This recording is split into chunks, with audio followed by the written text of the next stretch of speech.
Welcome to The Good Intentions with Tim Ray. I'm your host, Tim Ray, and I'm here with Beth Peters. She's a local psychic in Atlanta, and she is just an incredible soul, has done so much to assist people to understanding the psychic medium phenomena. In fact, before we get started on some questions for you, Beth, I wonder if we could talk a little bit about demystifying this aspect of psychics, because usually there's a certain not usually, I should say, there is a certain negative connotation that comes up when people say psychic or mediums, and you get this very devilish piece where perhaps people want to pull out the pitchforks and the torches, right? Absolutely. Well, I think gone are the days of like the fortune tellers, the gypsies, the crystal balls, and things like that. I mean, there might be still some out there, but I'm not. They're not in my realm. They're not where I've seen them. Now it's a more progressive movement, and it's more spiritually based. And that's when I got into it. So there's a lot of Christian faith psychics, there's a lot of different religious faith psychics, and it really doesn't matter the religion, the organized religion. It's really about the energy, and it's about being one with our world, being physical, being, being grounded in this place right here, but then also being in touch with all your extra senses outside of your five senses. So it's picking up on all those clues, those signs and synchronicities. Yeah, easy for me to say. Right. And then also it's about tapping in even further. And what I'd like to say is it's like prayers on acid, So it's like actually, how most people say, well, I prayed and I heard this. Yeah. This is the voice I heard. Well, It's the same thing. Right. And so it's more like that, and it's being okay with it, and also being confident with the messages that you are hearing. And and I want to get into when you started hearing this and when you started developing this skill set, but I just want to share with our audience here, specifically who's watching, a little bit about you. Oh, okay, thanks. This is you have done so much, and thank you. In fact, you're known as the empathic connection to your clients and relationships they are developed. You work with clients, spirit guides, and higher self to reach friends, family, and animals too, who have crossed over. So you're not only that, you're a psychic medium. You speak to people who have passed on, transition. Absolutely. You use your mediumship skills to communicate with spirits of both humans and animals, and also your intuitive life guides, teachers workshops, intuitive body scans, healing work, past lives, and missing persons. You actually help people with missing persons. I've worked on them, yes. And also your mission is not only to serve your clients, but also to teach clients how to work with their own abilities and intuition, which I think is important. And again, if you want to learn more about Beth Peters, I'll mention this later on, you can go to her website, Beth Peters, psychicmedium.com. And if you want some private lessons or private readings, I should say, you go to Beth Peters at bethpeterspsychicmedium.com. So, wow, that's pretty impressive that what you've done in this short period of time. When did you realize you had this skill set? Well, I think like most people, it came at a young age, but it came through a series of dreams, real intense dreams, prophetic dreams, and then of course all your pretend friends you talk to and your baby dolls that come to life, and yeah, and then so I kind of ignored it and went through school, and I was that normal angsty teenager, probably very overdramatic, and I was in performing arts. I have a tendency to think that people that do this type of work are a little bit more dramatic. They're a little more flamboyant. They're a little more just artsy-fartsy is what I would call it. And it's because it takes a lot of imagination to be able to see these visions and to really trust these visions. Because I do a lot of remote viewing too. So I think it takes that ability to see those pictures in your mind to really kind of formulate even that sense of knowing. Do you know what I mean? Yeah, absolutely. So I did that as a young child, and then it just progressed as I got older. But then I had 5 children, I got married, I was in the school system for 18 years, and it really wasn't until I started pre-menopause that I actually started getting serious about it again. And then that's when I went full force, and I got certified as a psychic medium and went through classes, and I still do continuing education to this day, because you don't ever stop learning. Sure. Well, you wonder how many people actually have this skill set at a much younger age, but they just suppress it, deny it, and they never really allow it to develop because of either certain religious beliefs or the fact that it scares them. Absolutely. And it's not till now that families are getting better about fostering those extra senses in their children. But when I was little and further back, we were chastised for having that extra imagination or thinking we saw something, and it would be like, shh, you didn't see that, you didn't see that. But nowadays, that's really not the case. Kids are more free to think and see, do more. Do you know what I'm saying? Oh, yeah. So I think it's going to get better. I think people are going to be better about being out loud about their extra senses, and I think they're going to be a little more forward thinking about them. So we're in a movement. We're in a progressive movement. Oh, I see it too. And when we get back from our break, let's talk a little bit about how not only the people can learn this psychic skill set, but also how the process works for you specifically. Oh, okay. All right. Good deal. We'll be right back with Beth Peters, local psychic medium. What if you could have whatever you desired with a simple thought? Wishful thinking? Science has proven that thoughts can change our reality. Join the movement and be part of an interactive virtual community that helps you take control of your life through the power of intentions. My name is Tim Ray, founder of the United Intentions Foundation at unitedintentions.org. Do you realize that we're manifesting other people's intentions every day and we're probably not even aware of it? And it's probably not serving our best interests. For example, let's say that you're watching the ever-ending murder count and crime rate in the evening news. Your subconscious mind is picking up on what they're saying to be reality, unless you consciously challenge those conclusions. Remember that we need to be able to understand that our subconscious mind believes it to be true, because our subconscious mind only understands the present moment. And if our subconscious mind is in charge, which it runs 95% of the brain, then that will become our reality. So vet well what you internalize from other people, because whatever we focus on is what our reality will be. Learn more at unitedintentions.org and begin manifesting your passions one intention at a time. We are back with Beth Peters, a local Atlanta psychic medium, and we're discussing all about what it's like to be a psychic medium and how you can become one too as well. But first, let me ask you some questions about what goes through your head. And explain to the person who's never really experienced before why it's not this evil thing and it's something that you're picking up beyond your five senses, and that we're really more of a multi-sensory human. I think the way that I really became comfortable with it, number one, I knew it was something I couldn't make up on my own. And when you start receiving from confirmations from people that you might talk to or practice with, especially when you're going through psychic development, and they can give you those confirmations of what you're getting, the information you're getting, then you know it's real. Because there's no way you can make it up. I say you can't pull it out of your hiney, you know. So, I mean, it's real, and then you can go, wow, there's no way I could have just done that on my own. So you know there's an extra realm there that's actually feeding you those messages. But the other thing that's important is just kind of being relaxed and real with it, and just letting things just flow in your mind. And you can actually feel energetically the difference. It just doesn't feel like me. Do you know what I'm saying? So I'm the conduit, I'm the voice that actually voices it, but it actually comes through a clear channel, just a clear channel. It doesn't come from here, it comes from here. And you can just tell the difference.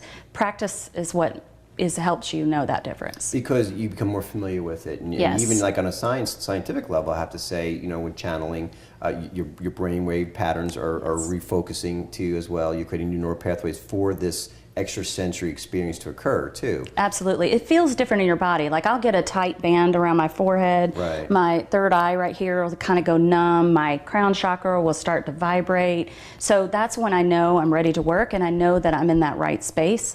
So it almost feels like a meditative space, and I'm like, okay, I'm ready. But you have to get confident with that body feeling, and it takes a little while to kind of learn what that feels like in your body. And in my psychic development, we learned it's called taking your temperature. So it's like you're just kind of feeling everything in your body. How do I feel in this moment? And then when you're receiving messages, how do you feel? It's a different feeling. And then you can be more confident. No, I think that's fantastic, and it's fascinating too, because you hear all different types of stories of people who channel and people who they see things, they hear things, they just know things. Right, and I do all of it. I mean, there's no limit. And when I teach people, I encourage them not to have a limit. Don't put yourself in the box. You know, be open to receiving information in all ways. A lot of psychics will do that. They'll say, well, I'm only good at just, you know, mediumship. I'm just going to stick with that only. And they limit their skill set from gosh, yes. Because it's like you're telling your guys, no, this is all I want to do. Don't give me anything else. So I'm like, hey, lay it on me. Whatever way you think I can serve, I'll do it. Sign me up. Well, no, listen, today it's so much more accepted. Having this type of skill set is not so condemned. I guess it depends on certain parts of the country you're in, but for the most part, it's accepted, and people are tapping into this higher energy, and they're realizing that we're not limited to our five senses. There's much more to us as human beings, and it's great that you're able to not only express and share this with people, but you're also able to teach people how they could tap into that own potential themselves. Right. I mean, who wouldn't want to be able to? I don't know if anybody wants to read my head. I mean, I don't. It'd be pretty scary what they find, but you know. It's actually my mission to like literally teach the entire world. Not me, but anybody else that can teach. I'll reach as many as I can. But you know, I channeled this quote a few years ago, and it's on my business card, and it says, "Awakening the souls of others is the responsibility of those who have begun to awaken." Beth, And I like that. thank you. But it kind of follows your motto, which the signs and synchronicities led me to United Intentions, and that's all part of the same plan, in my opinion. That's how Psychic Soup got started. Yes, exactly right. And when you want to learn more about Beth and what she does, you go to Psychic. She's on Psychic Soup at the UI Radio Network on UI Radio Network, and I think that's a part where I think you'll be able to appreciate exactly what you know, what your talents are and see them. And as well, if you want to learn more about Beth, you could go learn more at Beth Peters Psycho. Please don't make me a psycho. Psychicmedium.com. Yes. We'll be right back. We'll be right back with Beth Peters and learn more. And maybe she'll put herself in a little bit of channeling. Maybe she'll pick up on something in the room here. Maybe you'll put you on the spot. Yeah. All right. We'll be right back. Thanks. What if you could have whatever you desired with a simple thought? Wishful thinking? Science has proven that thoughts can change our reality. Join the movement and be part of an interactive virtual community that helps you take control of your life through the power of intentions. My name is Tim Ray, founder of the United Intentions Foundation at unitedintentions.org. Do you realize that this world is in a crisis? But not a crisis of what you would think when you're watching the evening news, but more so a crisis of perception. And what do I mean by that? That it's how we perceive things is what creates our experience. For example, say that you're about to have a baby and you think this is the most wonderful, exciting time in your life. However, your partner thinks it's the worst time of his life. So it's the same experience, right? You're both having a baby, but you have two different beliefs. So remember, and this most importantly, is that from these beliefs, from these perceptions comes our actions, our choices, and our decisions that affect what and create what we experience next. So think about that for a second. It's not so much that our thoughts just create our reality, but it's our perceptions that create our experience. So, if you want to learn to have a better reality, learn how to change your perceptions. To learn more, go to unitedintentions.org and begin manifesting your passions one intention at a time. We are back with Beth Peters, local psychic medium here in Atlanta, and it's just fascinating conversation. I just really enjoy how we specifically focus on ourselves, that we have this ability, and anybody can have this ability, and you teach people how to do this. Definitely. And I've seen you in action. I've seen what you were able to do. In fact, some of the different people that we've had in not only in studio where you did your Psychic Soup, but also myself. I mean, I remember you were connecting dots with what I was going to be doing. You helped me make a decision. I say you helped me. I don't know if that's a good thing to say to a psychic, but I was clear about my decision to go forward with a big project that I've been doing based on some of the feedback that you had no idea. Oh, good. You know, Good. now one thing about giving advice, you have to kind of, and you're channeling sometimes directly from people, not only who are passed over, but and animals and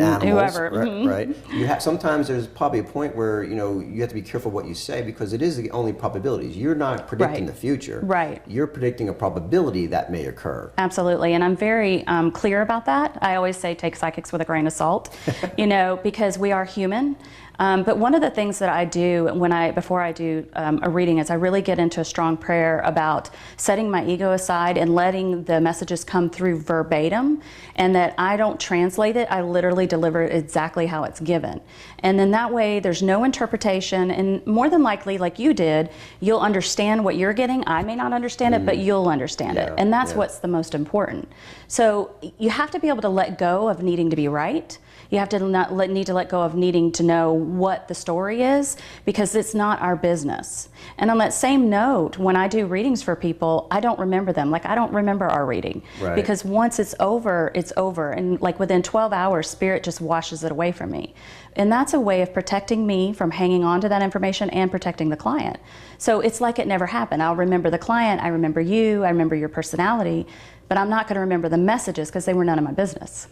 That is fascinating. I really never thought about that until you just mentioned it with all the different groups that we've done. But literally, that channeling wipes away like it's a Men in Black type of episode. Absolutely, with the wand. yep. You know, you're not supposed to remember this, and it serves a great purpose too. Well, you're truly serving, so Yeah. you have to get yourself out of the way. You have to completely be a neutral party. Right. I know for a fact that I know because I have the testimonies on my website, but I know that I've handled some situations that probably Beth, me, would have a hard time with, but their guides were able to give them information that I know would not have come from me. And I'm perfectly okay with it in the channel. Right. Yeah. You know what I mean? No, yeah, absolutely. So that's another thing that builds your confidence, because you know that's not something you would normally say. Right. Well, yeah, see, and I would say you have to be careful too, because I know we talk about surrounding yourself with light, and you only bring in the higher good of that person. You Right. do your own meditation before people come in, and Right. most good psychics do that. Right. But, you know, I think to be full disclosure, we have to share with the audience that there is a dark side to this as well. When you go past your five sensory view of life, and you start delving into the multi-sensory human being that we really are, there is what we would label good, bad, evil, you know, Right. love, right? And some people could use this skill set, just like with the power of intentions. You could use the power of intentions to make your life miserable, or you could use the power of intentions to make your life fantastic.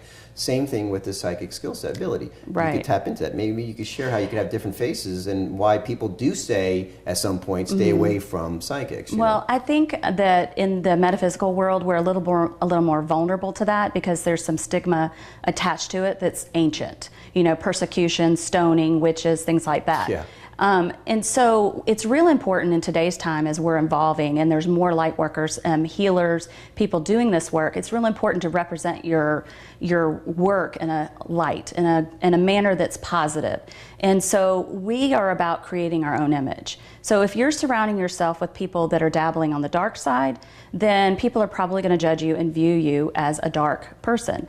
So for me, I'm constantly protected. I'm constantly looking for that white light. I'm constantly praying for that protection for not only me, but for my client, to surround us and protect us. I lock down a room before readings. I'll cleanse in between every reading, so there's no bleed over between the readings. And that way we're protected, and there's nothing that's going to be turned around like it seems negative. And then also, I also pray to only get messages for the highest good of the person. So if there's something negative that's going to come through, I'm not going to get it, because I've already protected that. I won't even hear it. But you know what I mean? Sounds like there's an honor code. There is. Within this, there's this huge. other realm. There's a huge, there's a lot of respect. And, you know, I think we're more vulnerable to be judged because people don't understand it. Yeah. But if you think about it, there's dark and light in everything we do. Doctors can misuse their medicine. You know, lawyers can misuse their stuff. Politicians. Right. But we don't, yeah. They do good at times. Yeah, it's everywhere. So I think as a nation, as people that are living a physical life Yeah. here in the present moment, Yeah. I think it's our job, our duty to always be in the light, no matter what you're doing. Yeah, and you know, and I was going to say to add onto that, and I wish we had more time to. Yeah, I know, it's so fast. To do actual reading. Yeah. You know, but maybe if something pops up, we'll have you back again, and you know, Great. you can say, "Hey, I picked up on this." Yeah. But I want to add to what you're saying is that.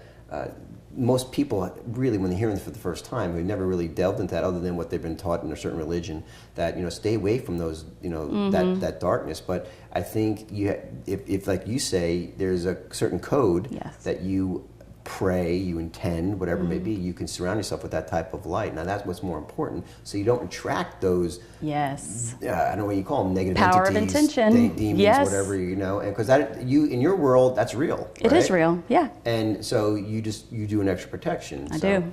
And my intention is set clearly to only attract those that can be served in the light. Wow. Well, I'll tell you what, this is fascinating work what you're Thank doing, you. and I look forward to seeing you on Psychic Soup and Oh, having thank some you. fun. All right. Again, if you want to learn more about Beth Peters, you could go to bethpeterspsychicmedium.com, bethpeterspsychicmedium.com. Thank you guys for listening. Remember, you can change your reality with the power of your intentions. I'll see you soon. Talk to you then. Thanks.